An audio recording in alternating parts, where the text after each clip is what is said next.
Hey everybody, it's SGS here, and I thought today we can talk about a indie title. It's called Vampire Survivors. It's a really neat game, and it's super fun. It's a roguelike, so if you like games like Dead Cells, Hades, and just a few others like that, this is the game probably for you. And I thought today I just talk about it because I've been playing it a lot. I'm like 25 hours plus deep into the game, and I still haven't unlocked everything. I'm still trying to figure out where everything's at. Still trying to do all the achievements and stuff like that because it's really a game that is fun. I mean, it's not too technical to say, but it's interesting. It's really fun. It's right now in early access, and for the price of $2.99, I honestly think it's a great deal, especially since it's not too demanding on your computer. Pretty much anyone can play this game, and it's honestly a great callback to the old Castlevania games on the NES. Especially with Simon with the whip, and it's amazing. And it's one of the reasons why I really want to talk about this game. I'll probably shine a light on it because not many people are actually talking about it. I feel like a lot of people have kind of like not really seen it. Like I looked up like reviews and stuff like that, and I walkthroughs and stuff like that because I'm trying to get certain weapons, and it's kind of hard to find different guys. Usually when new games come out, like big AAA titles, let's say like Horizon Zero or Forbidden West, there's always like hundreds and hundreds of guides on how to find certain things or how to unlock certain things, and it's fantastic.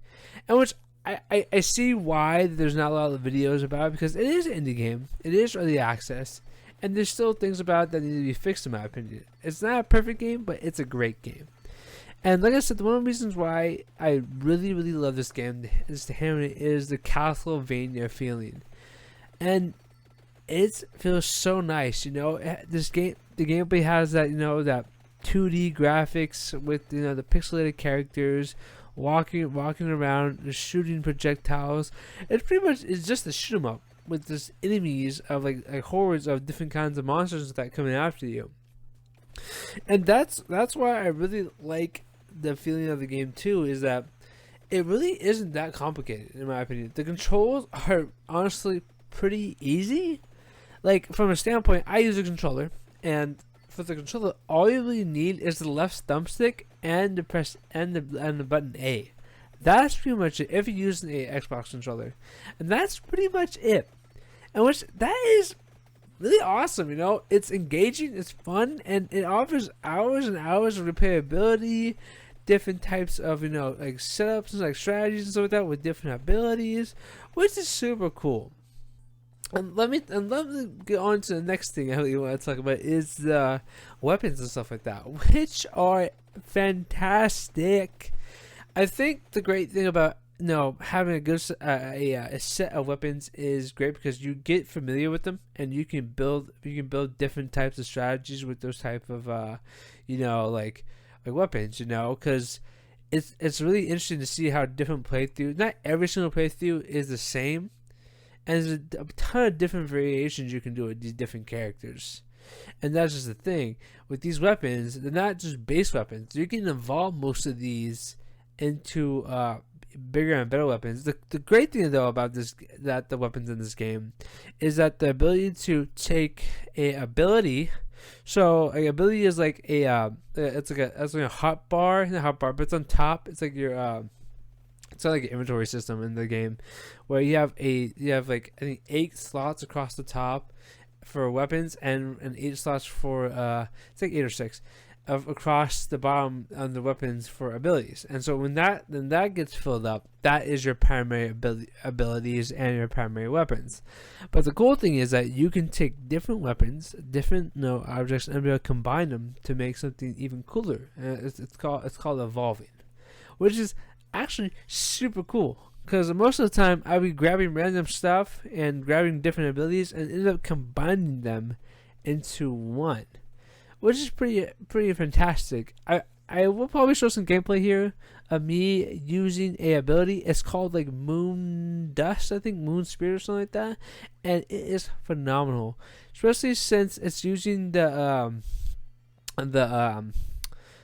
crown and the symbol, and combined together, it actually allows you to pinpoint randomly certain enemies, and then it will kill them, and then like a giant nuke will go off, evaporating everything on the screen, which is so cool in my opinion. That's such a great move and stuff like that. OP in my opinion, but it doesn't affect all enemies, because sometimes mini bosses do appear in the game, which is kind of scary because they actually don't get very much affected because they have such a large health bar. So technically, it doesn't evaporate everything; it just evaporates everything within that health pool that it does cover, which is kind of cool. And there's a bunch of different weapons you can do this with, the evolving with. Not everything can evolve, sadly. I was hoping everything could. I mean, I think actually just everything does evolve. I mean, I'm talking about like the special abilities. I feel like the abilities are kind of basic, to the fact that most of them don't really change much of the game, and mostly just improvements. Like you get like one's like the crown, you get 8% back, a chance to get 8% back when you collect the coin or collect coins. Another one is the magnet, which is okay. It does offer, the magnet does play in part with the evolving a certain weapon. I forgot which one, but it's super cool. But the magnet is kind of in my opinion. But there's the things with this game that are just so awesome and fun. If you're into the roguelikes and stuff like that and shoot 'em ups, I think this is the game for you. It's not too technical and it's not too demanding. But the really downside about this is that I can't really say anything bad. I don't want to say anything bad about the game because like, it's still in early access, so I want to give it the benefit of the doubt. But the one thing I hope they do end up fixing, like there's two things I hope they fix it, is one is the full screen aspect ratio. At the moment, the screen doesn't get completely filled. It's because it's kind of like the box. I'm not sure why. I don't want to sit here and say, oh, well, it's a bug, you know? It's not sure. It could be intended, or it just could be there's certain other access. They're still trying to work on it. And the second thing is they call it stages, but I have to call them dungeons. But in each stage, there are different stages. I think there's like 1 through 4 right now. I'm on the 4th one now. I haven't finished it yet. But on the 4th one, you have to not the 4th one, sorry, the 4th one, all of them are kind of barren in my opinion. There's no really no like interesting about the stages rather than walking through them and looking at the scenery, which there isn't much of. Most of the time it's just copy paste, reuse certain like foyer and stuff like that around the place, and like, it's not crazy different. And that's like the one thing that really kind of pushes me off, like that, like this making this game like super great, is there's not much detail, you know.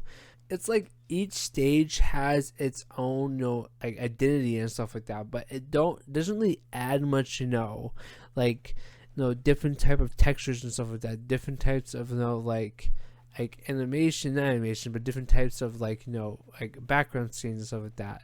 Coming from a $2.99 game, I don't blame that. I can't really hold them up to a standard of like, oh well, like you have a huge budget, you should be adding more. No. I just wish there was more variation in the background, There's nothing wrong with it being the same over and over, but sometimes it does kind of get like, oh god, okay, I just gotta walk through this whole thing over and over again. And the crazy thing is, each stage does have this, I won't call it infinite loop. It kind of is, where you just keep walking down infinitely. It doesn't stop whatsoever. On the map, you do see points of interest, like different abilities and stuff like that you can pick up. And you do find this little question mark. That question mark being a sign of a coffin. A coffin in which could actually house Dracula. Which I haven't defeated Dracula yet. I'm still super deep into this, and I'm still trying to figure it out. It's a very interesting and, not to say demanding game, but it's very technical in the way you have to build something correct get a good build without actually getting destroyed by everything, because you will get destroyed. I'm telling you right now, you definitely will. And lastly, I really want to talk about is the characters. The characters in the game are pretty cool and pretty funny. Some of them do offer different abilities. All of them offer pretty much different abilities. This one character actually is actually pretty funny. It actually looks like Alucard from Castlevania, and he does have two different variations of him. I'm not sure if the same character, it could be different. I can't remember the names, but like one has a lightning ring, in which lightning will shoot down and shoot different types of different enemies each time, and it's like on a cooldown and stuff like that. And the other variation being it's called the flame rod or something like that, and it shoots about I think one projectile at a time of fire, and you can upgrade that over time with more projectiles and stuff like that. And there's one with the whip, again, that reminds you of Simon a lot from Castlevania. This whole game reminds you of Castlevania, and each of these characters are really cool. I think one character is actually pretty funny. I can't remember her name, but she throws wheelbarrows at enemies. I really know about a minecart, and this thing is super OP. To a point where it's like, oh my god, like you don't need to have this much of power behind this, but it's really cool. But overall, this game is super solid, and if you guys have time or any interest in playing it, give it a look. It's $2.99. I know nowadays stuff is really expensive, and there's important things else to go buy, and so don't feel pressured to buy this game. Yes, it's fun for me. It's super interesting. But I'm just saying, if you have the money to throw it at it, or just try to look for something else to play, this is play the game for you. Give it a shot. Watch your gameplay, then give it a shot, and then let me know what you think, because I am definitely want to know you guys' opinions about it. And without further ado, thank you for listening, and have a great day. Bye.